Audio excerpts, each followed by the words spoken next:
dia, meus caros irmãos e irmãs, queridos devotos e devotas de Santo Antônio, paz e bem. Mais uma vez chegamos até você, ao seu lar, levando a nossa mensagem do Evangelho no dia a dia. Hoje é quinta-feira, dia 30 de novembro. Celebramos na vida da igreja Santo André Apóstolo.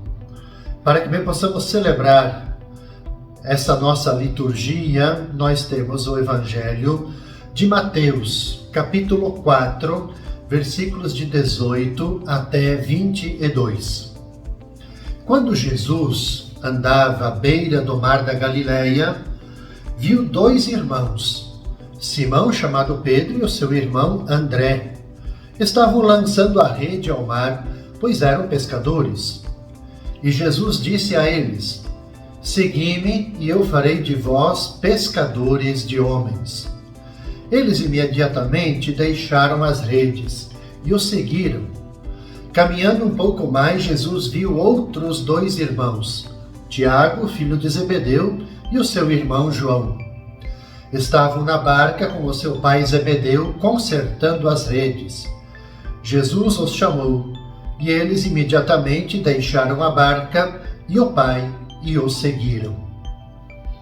Caros irmãos e irmãs, sempre quando a gente celebra na igreja alguns dos apóstolos, sempre é remetido para nós evangelhos que remetem exatamente a esse convite de Jesus.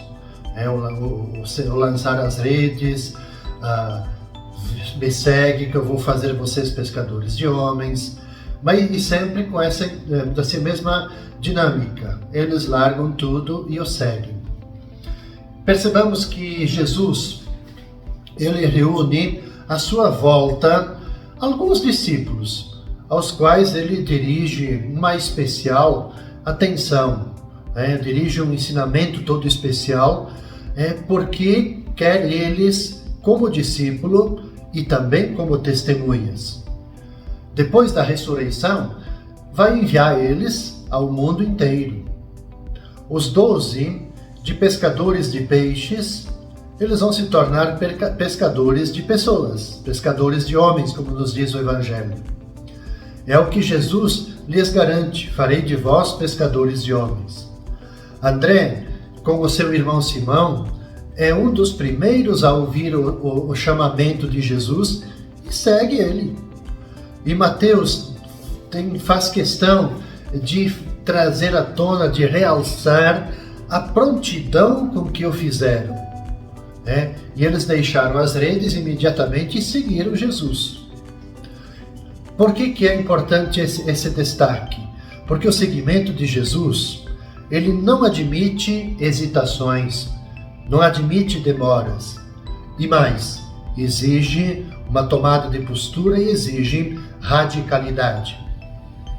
Essa adesão pronta de André e também dos outros apóstolos ao seguimento de Jesus e a missão que lhes confiava, permitiram-lhes levar a boa notícia da salvação para muitos locais.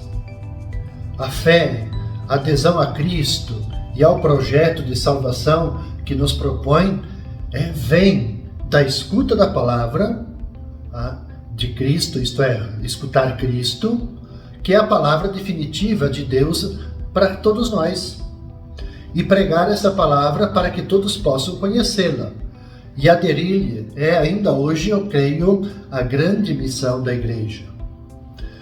Então, caros irmãos e irmãs, à luz desse evangelho, à luz do que celebramos na igreja, Santo André, penso que nós somos convidados, assim como André, assim como cada discípulo, cada apóstolo, nós somos convidados a escutar a palavra e acolher essa palavra no nosso coração. A palavra de Deus, ela é exigência. E Jesus fala de uma semente que deve crescer e se espalhar por todo lado. É a palavra que torna fecundo o apostolado. Nós não pregamos palavras que são minhas, suas, mas a palavra que nós escutamos e acolhemos é essa palavra que nos impele a proclamá-la, para pôr as pessoas em comunhão com Deus. Então, cada um de nós nós somos instrumentos de Deus para que a sua palavra ela seja uma palavra conhecida e acolhida. Na sexta-feira, iniciamos um novo mês, o mês de dezembro. Sexta-feira, dia 1º de dezembro. A gente então, iniciando esse mês, a gente reza, a gente reflete a partir do Evangelho de Lucas, o capítulo 21, versículos de 29 até 33. Jesus contou-lhes uma parábola. Olhai a figueira e todas as árvores. Quando vedes que elas estão dando brotos, logo sabeis que o verão está perto. Vós também, quando virdes acontecer essas coisas, ficais sabendo que o reino de Deus está perto. Em verdade vos digo, tudo isso vai acontecer antes que passe esta geração. O céu e a terra passarão, mas as minhas palavras não hão de passar. Veja, meus caros irmãos e irmãs, aqui esse conjunto do capítulo 21, ele se insere dentro do que nós chamamos do discurso escatológico de Jesus. Como que se fosse um grande discurso de despedida, um discurso que procura chamar os discípulos para o cuidado, chamar os discípulos para estar sempre preparados para a vigilância. E Jesus avisa nesse trecho, o céu e a terra passarão, mas minhas palavras não passarão. Passam seus anos, passam seus séculos, sua palavra permanece. A presença e a incidência das comunidades cristãs no mundo, eu acredito que são os grandes testemunhos de que as palavras de Jesus, elas continuam válidas e atuais. As suas palavras, mas também os gestos de Jesus são sempre atuais, porque nos remetem sempre a atitudes de encontro, atitudes de solidariedade, atitudes de compaixão, que em outras palavras a gente diria assim, elas nos ajudam a nos humanizar sempre mais. A parábola da figueira é um alerta para a realidade do reino de Deus que está sempre se aproximando. O reino de Deus nada mais é do que a justiça que anuncia e denuncia, provocando transformações em todos os níveis de relações humanas. Muitas vezes eu tenho falado a gente fala muito do reino de Deus. O que de fato é o reino de Deus? E creio que esse evangelho, ou esses trechos, esse discurso escatológico, ele nos dá o pleno sentido do que é o reino de Deus. Que não é algo distante, onde que a gente fica esperando que ele venha e nós estando de braços cruzados. Mas o reino de Deus ele implica atitudes. No caso aqui, é a justiça que nós devemos praticar, é a misericórdia que nós devemos praticar, o amor que nós devemos também praticar. Então, quando a gente pratica tudo isso, é sinal de que o reino de Deus está sempre se aproximando. Então, o reino ele se aproxima e ele se torna presente sempre que, por exemplo, a justiça triunfa, criando relações determinadas pelo espírito da partilha, pelo espírito da fraternidade, levando todas as pessoas a usufruírem a liberdade e a vida. Então a mensagem que Jesus coloca nesse discurso é uma mensagem de esperança e também de libertação. No sentido de que o Filho do Homem ele tem nas mãos a rédea da história e ele vai libertar todos os que lhe são fiéis na construção da nova história. Então aqui creio que está a nossa grande missão. Como que cristãos, como que nós batizados e batizadas, como que nós vamos colaborar para construirmos essa nova história alicerçada por esses valores do reino, do amor, da justiça, da compaixão, da solidariedade entre nós. Pensemos. E no sábado, meus caros irmãos e irmãs, no dia 2 de dezembro, nós vamos então rezar, vamos meditar a partir do Evangelho de Lucas, o capítulo 21, versículos de 34 até 36. Disse Jesus aos seus discípulos: tomai cuidado, para que os vossos corações não fiquem insensíveis por causa da gula, da embriaguez e das preocupações da vida, e esse dia não caia de repente sobre vós. Pois esse dia cairá como uma armadilha sobre todos os habitantes de toda a terra. Portanto, ficai atentos e orai a todo momento, a fim de terdes força para escapar de tudo o que deve acontecer e para ficardes em pé diante do Filho do Homem. Caros irmãos e irmãs, eu quero dar um destaque todo especial para esse trecho. Por que um destaque todo especial? Porque esse trecho do Evangelho é o último do ano litúrgico. Com esse Evangelho, com o sábado, dia 2 de dezembro, a gente conclui o ano litúrgico. A partir do domingo, abriremos um novo ciclo, com o início do Advento. E o que Jesus nos pede nesse último dia do ano litúrgico? Ele recomenda para nós esperança e vigilância. Veja, duas palavras bonitas.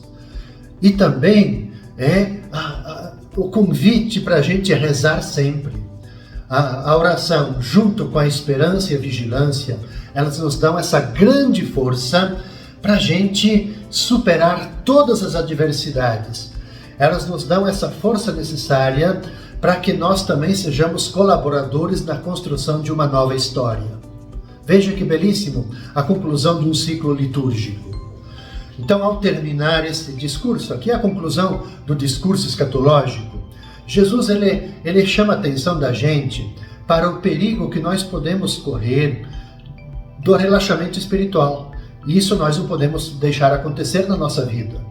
Mas também convida a gente para essa coragem, para a gente ter força sempre para dar o testemunho. Mas o que mais interessa a Jesus é preparar de fato os discípulos. E isso, quando você fala discípulos, não são só os discípulos do tempo dele, mas somos nós hoje, de preparar os discípulos para a luta espiritual que vai caracterizar a vida, a missão na história. Se são perigosos os ataques que vêm de fora, do exterior, não são menos as fraquezas que estão dentro de cada um de nós. Todos nós as possuímos. E para ser fiel ao Evangelho, é preciso estar atento a si mesmo, esse cuidado, esse zelo, e resistir também ao que vem de fora, resistir aos outros.